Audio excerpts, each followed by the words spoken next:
साचो ले ले रे जेबे के करो रे बाप से है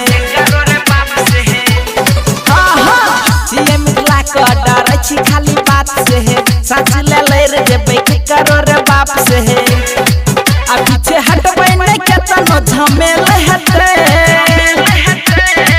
हाय जेल हेतै काल्हू बेल हेतै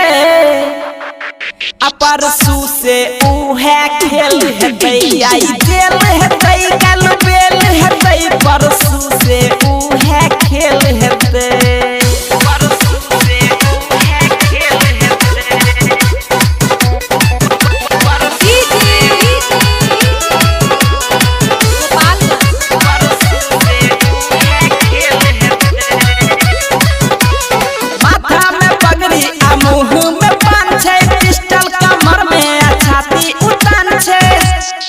है तो असली ही मिथिला के पहचान छे ई है तो असली ही मिथिला के पहचान छे अरे सौ पर एक अकेल हेतै हाय जेल हेतै काल्हू बेल हेतै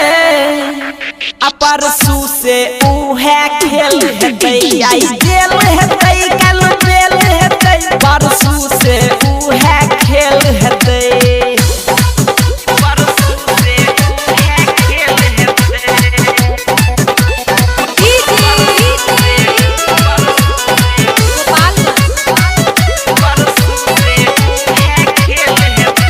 पक्का छियै हम अपन जुबान के लाल पे जान बात एतै जयान पे